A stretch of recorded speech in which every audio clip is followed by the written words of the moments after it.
what's up, good people? It's your girl, Doc Sunny, and this is an episode of A Dope Chick's Spiritual Journey. I am beyond excited because I don't have one dope chick. I have two dope chicks today. What's better than one dope chick? Two dope chicks.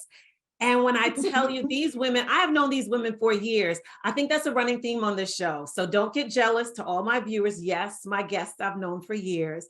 But these two beauties, they walk through the world with power, grace, style, and straight commitment to what they're doing in the game. So I'm going to let these lovelies introduce themselves. So we'll kick it off with my girl, Wendy. Tell the people who you are. Hey guys, my name is Wendy McKenzie. I reside in East Orange, New Jersey. I am an acting coach. I've been in the entertainment industry for a little over 37 years, and I currently have workshops with Notori Northen from Power. And if you follow me on social media, you'll get all that information linked in my bio.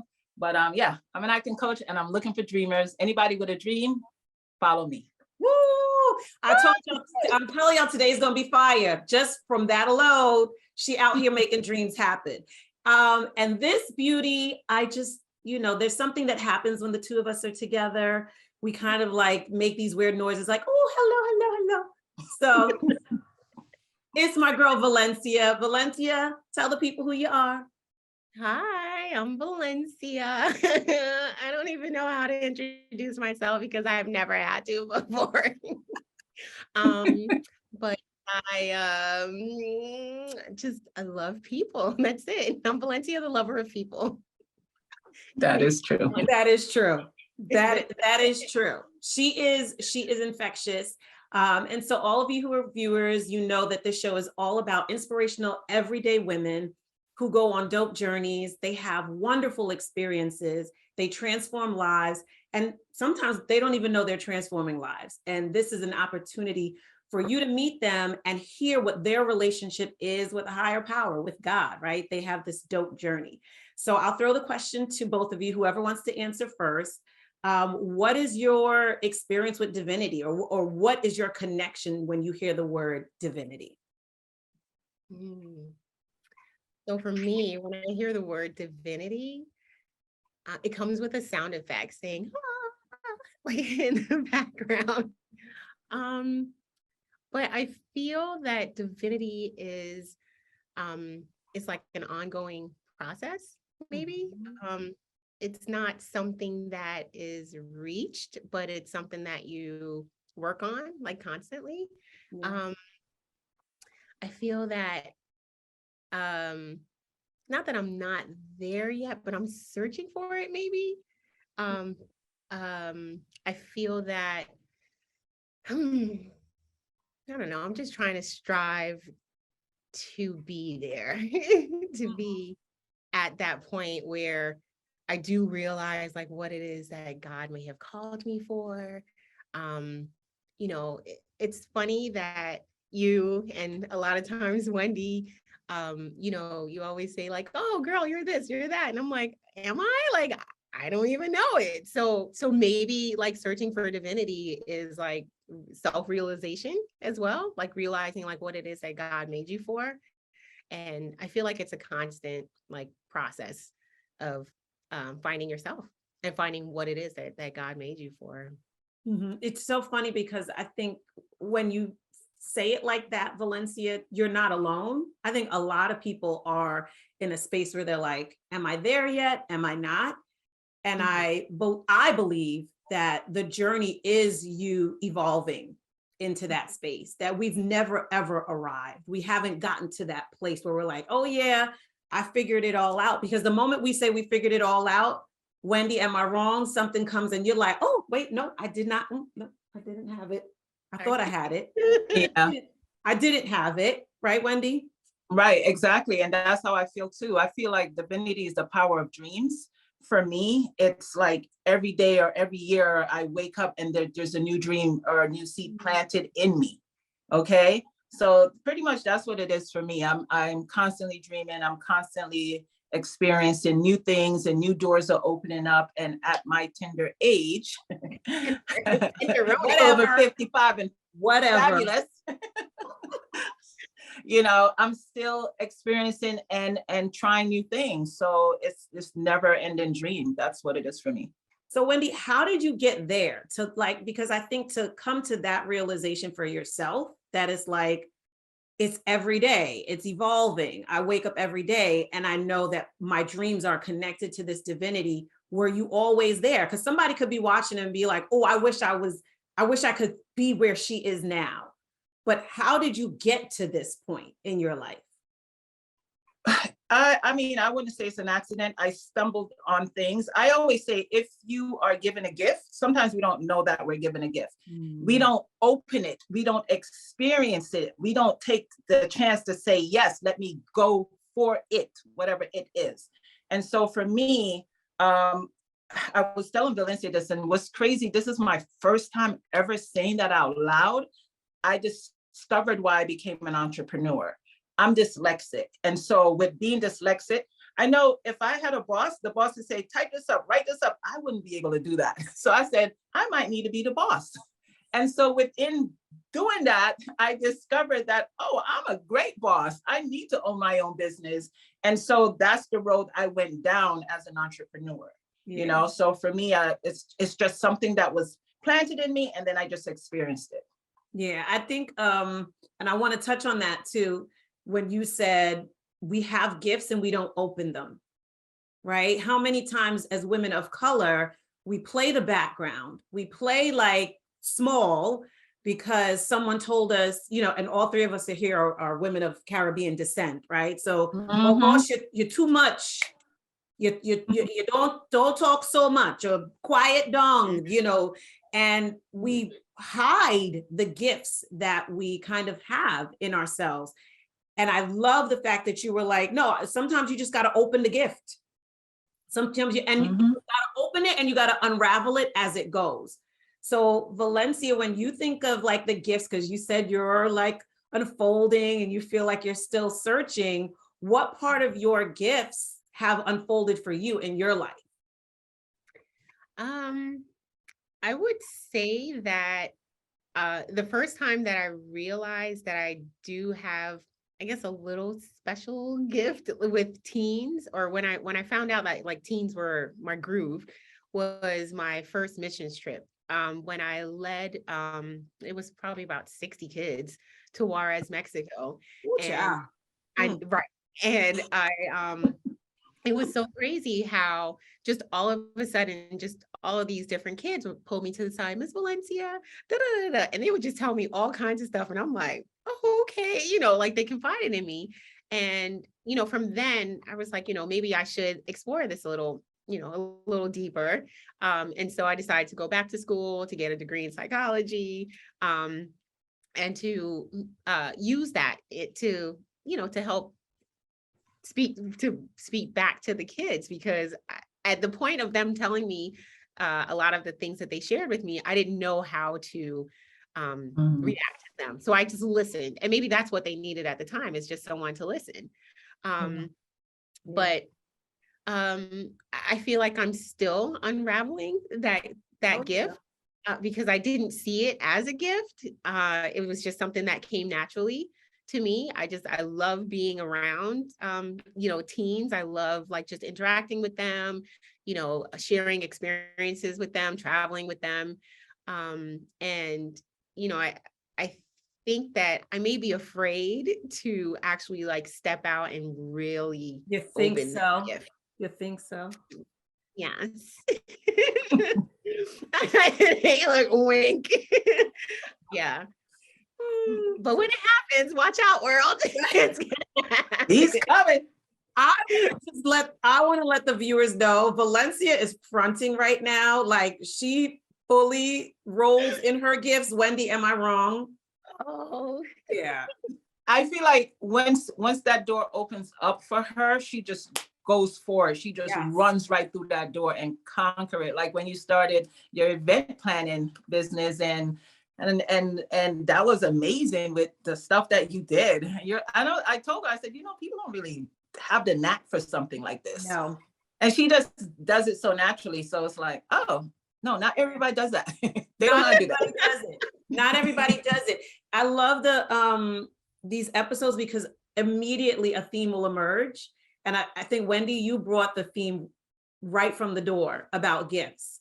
And I want to ask you, like, you, for your entrepreneur, you talked about your business, what you do as an acting coach, like, you have to be able to help your clients find divinity and draw out their gifts.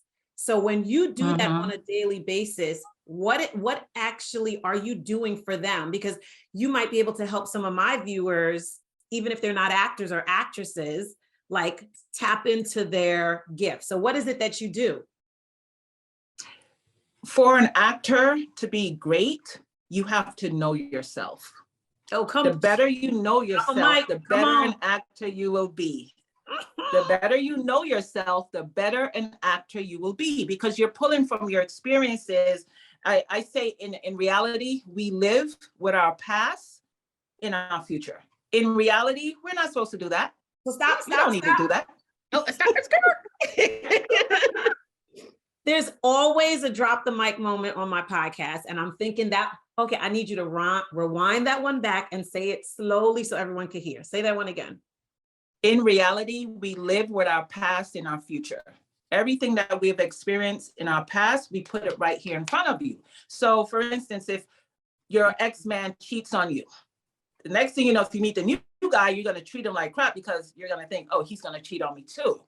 Right? But that's you living with your past and your future. Now in acting, you can pull that past and that pain and put it right here in front of you so you can utilize it to help wake that character up and connect to that emotion that you need to connect to.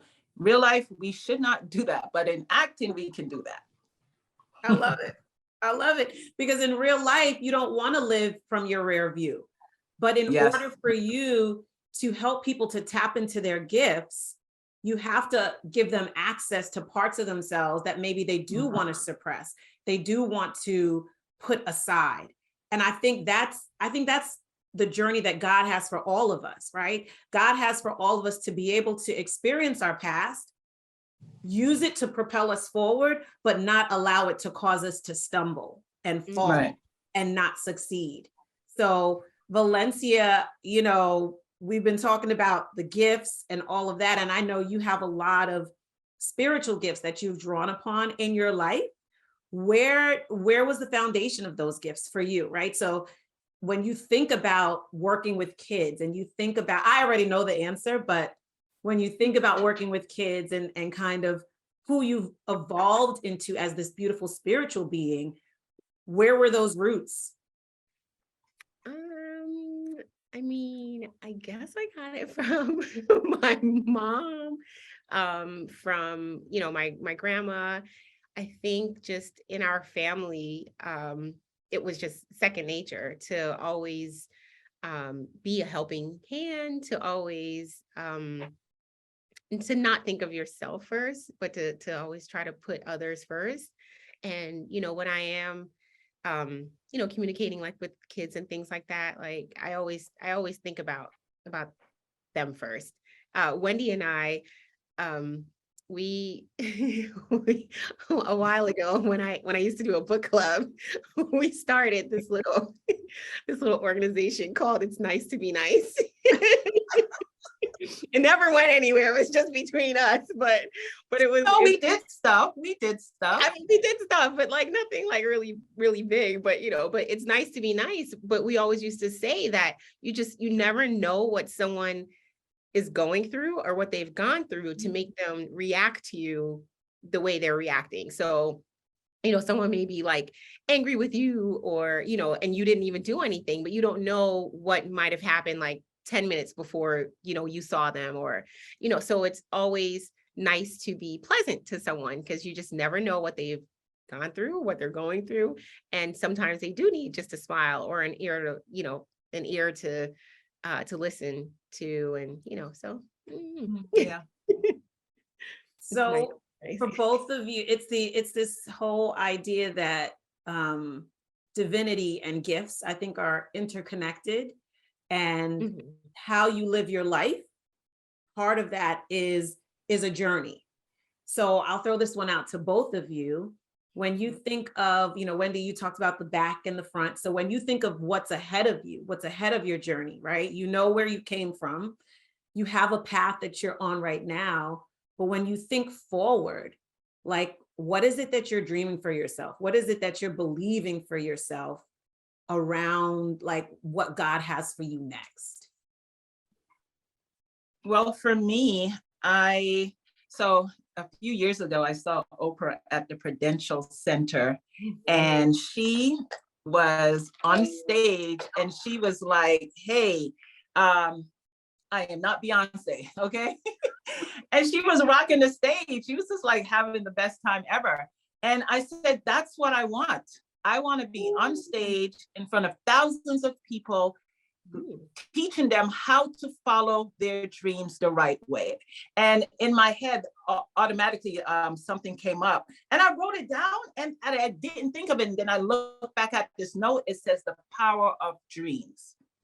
And that's where I see myself taking that idea on a tour on a large stage. Ooh, yeah. So right I want to wait. Well, I feel it already. So I'm curious. I'm really curious. Where did I know you have the whole business. How was the whole concept of dream birthed in you, Wendy? I'm really curious because I don't know that part about you and your business and what you do. Dream. So I opened my acting studio and I named it. So it was all these little the rooms are like boxes. Mm-hmm. And I said, this is a cute little dreamy box. And I said, Dream Box. That's going to be the name of my business. So it's called Dream Box Studios. And with the power of dreams, for me, I am the biggest daydreamer. But the one thing I will always tell people, wake up and do the work to get that dream to come true. Okay? That part. Mm-hmm. That part.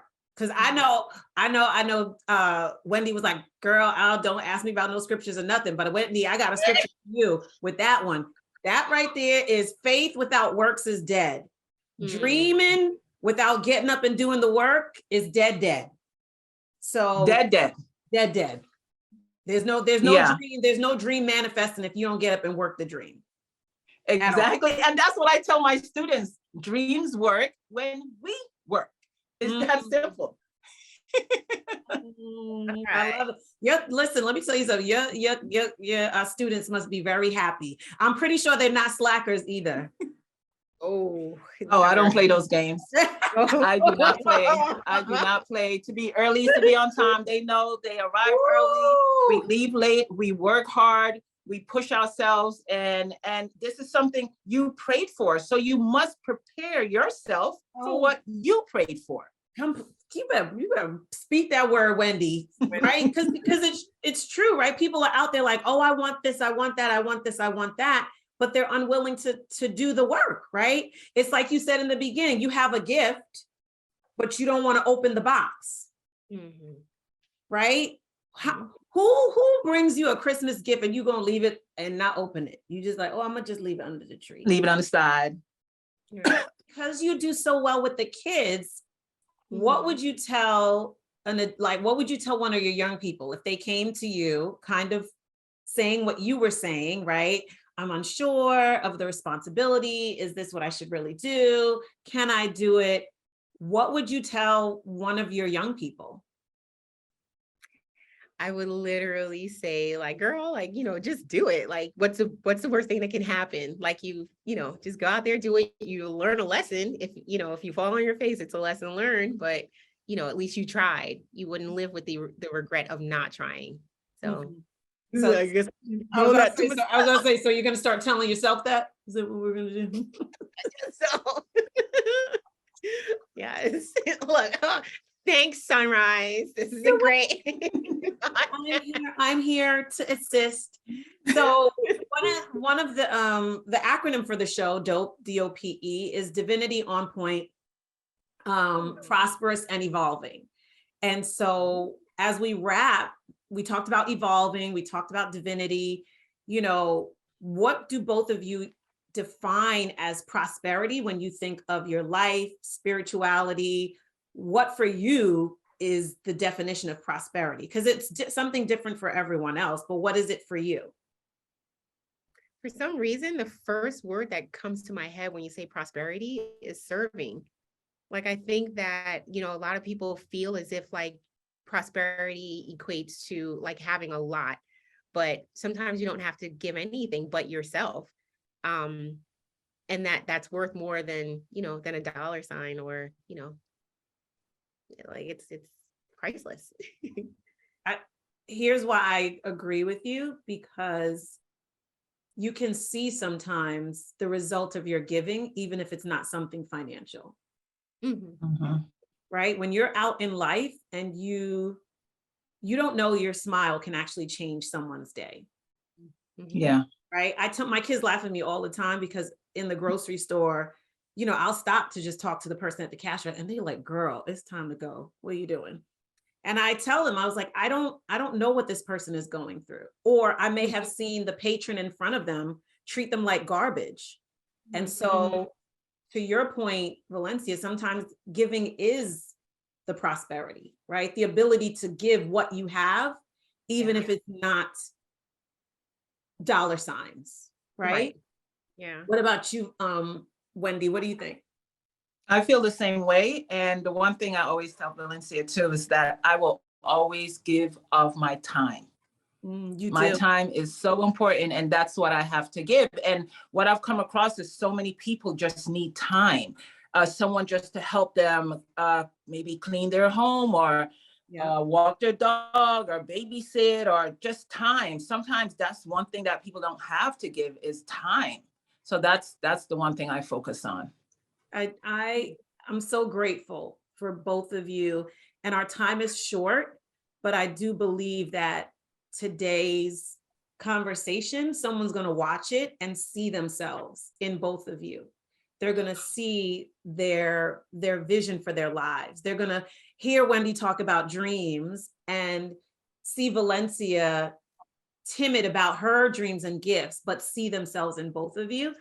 And here's what I want the viewers to really pay attention to this conversation today. Gifts are not compared to someone else's gift. It's your gift, and what you do with it and how you use it is the true power. So we shouldn't be looking at the size of our gift, but we should be looking at the impact of that gift. Right? So I love you both like cook food. I say that every week, and it's fitting for my Caribbean sistren. Yes, that we love you because we know how good cooked food is. That is a good thing. So tell the viewers how they can find you. Wendy, I know you have a lot going on. Valencia, share your business. Tell the good people how they can find you both. Well, you can find me on Instagram at Wendy Acting Coach. And for more information on my classes, just click the link in my bio or DM me. Either one works fine for me. Or call me at 8. No, I'm joking. 888-555. 121212. You can find me in the VIP next to Wendy. I'm really low key, so.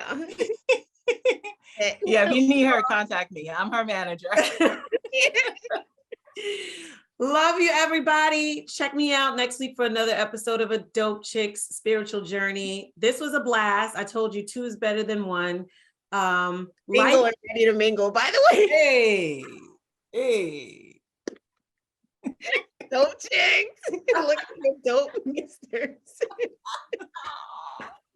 Plug, Wendy, plug. Someone's gonna like right at that point. Like, subscribe, and share. And do some good.